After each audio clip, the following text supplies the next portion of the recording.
One of the most frustrating things when you're traveling anywhere, be it on your commute or to the other side of the world, is having to wait. And express transit is just the solution to this problem. The issue is that much of the world doesn't actually have high-quality express transit. And unfortunately, we're not building a ton of it right now. Clearly, the solution to this is telling you, my audience, why we don't have more express transit, how we can build express rail services, and why they're so great.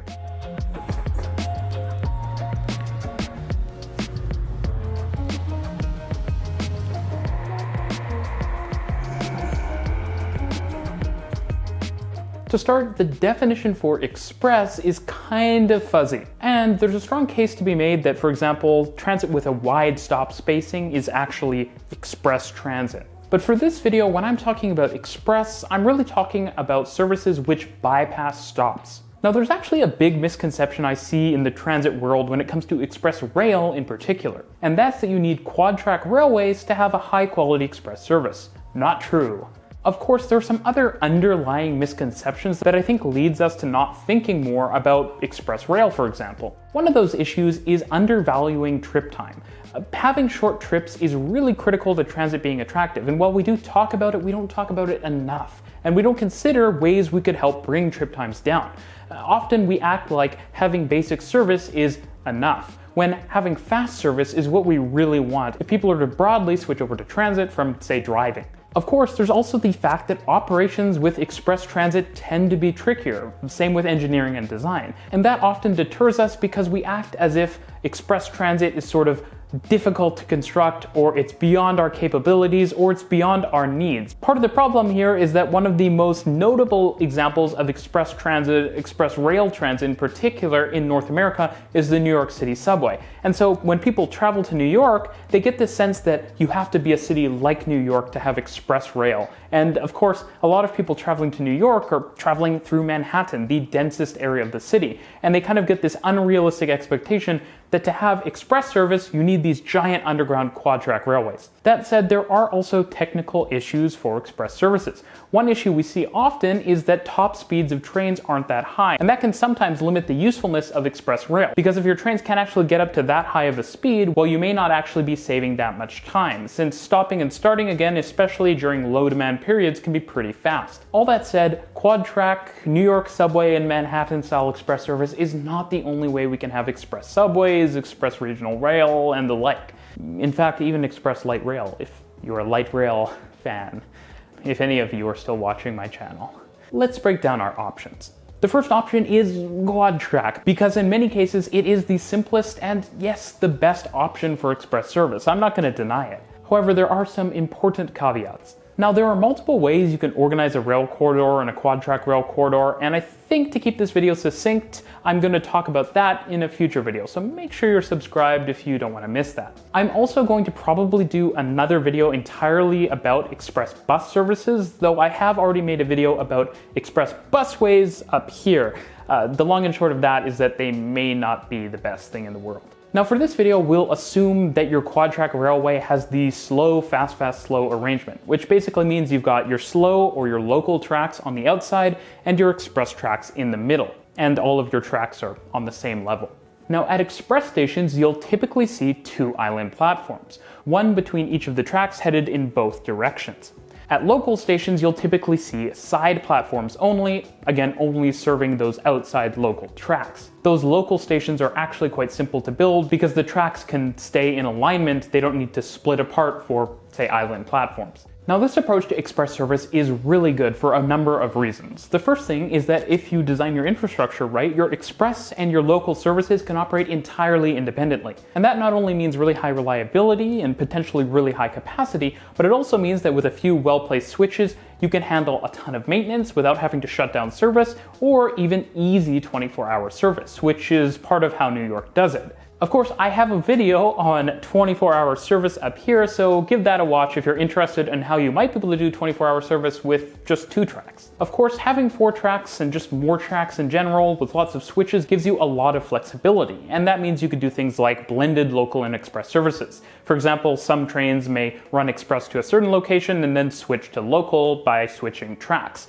The only thing you have to remember is that when you start blending, you're getting rid of that independence between the local and the express, and You're also probably going to significantly reduce capacity. Now, all of this is great. There are some major drawbacks. For one, quad track does take up a lot of space, and especially in North America these days, it isn't going to come cheap. Getting trains turned around at the end of the line can also be a tricky endeavor. Now, this isn't a huge issue in a lot of New York because of all of the various branches, but if you were, say, just building a straight up quad track subway line where the entire thing is quad track and the whole line has express and local service, well, you do have to be able to turn around your express trains and your local trains ideally independently. And that might mean a multi-level crossover, basically allowing your express trains to come above your local trains to cross over, or a crossover that, for example, goes kind of into where the tail tracks at your terminus station would be and allows the local trains to cross over around the express trains. All in all though, quad tracks provide the simplest way of having a local and express rail service, and they provide a ton of throughput.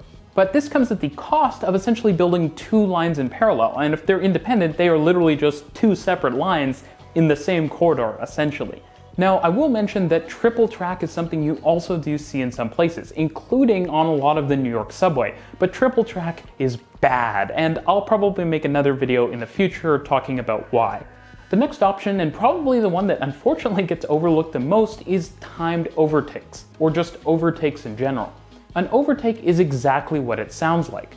It's exactly how the express services on, say, busways typically work. You usually have more space in stations or potentially at other points along your corridor where faster express services can bypass local services. Now, to be clear, with this arrangement, you don't need quad tracks along your entire corridor or even at every station. You really have to plan your infrastructure around your schedule. So if you want higher frequencies, you will need more bypass points. But it might actually be okay to have, say, an express service only every 15 minutes if you're doing it on, say, a metro line, where the local service is going to be the predominating service pattern. Now, most stations will probably only need two platforms, probably side platforms with two central tracks allowing trains to bypass the station and tracks that come off the main line to serve the platforms. Of course, at larger stations where you might want to have both express and local services stop, you'll probably need to have more platforms. Now, how does the bypassing actually work? Well, the way it works is that trains are timed so that an express catches up to a local when it's sitting in one of those bypass stations, so it can just shoot right through the middle. Now, in the case that both train services need to stop, you need to be even better with your timing to minimize the wait time for local passengers. Since your local train is likely going to pull in, your express is going to pull in, and then your express is going to depart before your local departs. Now, pretty quickly you can see why bypasses or overtakes can be really attractive. It is important to note, though, that if you start having a lot of overtakes that are outside of stations, that can get complicated, since obviously if your trains are in motion, your overtake tracks need to be a lot longer, since your local service needs to be able to keep rolling while your express bypasses it, which is why you tend to see overtakes happening at stations. Now, pretty quickly you can see why this is such an attractive approach. While some of your stations need to be larger, on the whole you need way less infrastructure and, more importantly, a way smaller footprint than with a quad-track express service. This approach also allows for the same blend of local and express services and everything in between, because your different services are sharing infrastructure to a much higher degree than with a quad-track railway. But there are drawbacks. For one, while timed overtakes are really awesome, they can lead to a more fragile operation, where delays or other problems can kind of throw everything out of whack. Of course, you're also going to eat up some of your local capacity by offering express services, and that means that if you're on a line where you absolutely need to hit the maximum possible frequency, express services offered in this way may not be for you. That said, for a lot of lines in North America in particular, where train frequencies are 5 or 6 minutes or maybe even more, this could be a really great solution, especially if you have large trains that can pick up more capacity that way. Of course, you don't have to operate a ton of express services either, and the less you offer, the less you eat into the capacity of the local services. It's totally possible that if you have a long metro line that, say, connects to an airport and you want to operate an express service for airport customers, you could do it every 30 minutes, for example. Now, there's actually a lot of lines that are built like this in Japan, and in China, a ton of new metro lines are being built this way, so it's pretty interesting to see that express rail on subways lives on, but now in China. Now, an option that naturally relates to scheduled overtakes or timed overtakes is general schedule trickery. Now, this is the section that I'm not going to cover in great depth because it really does require some kind of local context to come in and some real scheduling trickery, which I'll probably talk about in a future video. How do you plan the scheduling for all of these different things? Is there some tool you can use that makes it really easy? Might that tool actually be something that's pretty fun to experiment with yourself? I'm going to make a future video, so stay tuned for it. When I'm talking about scheduled trickery, I'm talking about things like, say, a low-frequency regional rail network like the Copenhagen S trains that operates some express services by basically having an express train head out of a terminus station right before a local train. What this means is that since service frequencies on such lines are actually fairly low, that the local train in front of your express train, which itself is in front of a local train, has a pretty large gap between it and the express train. So the train behind it can operate express for, say, a large portion of the line before it actually catches up. And since it'll be stopping at some stations, the gap doesn't close too quickly.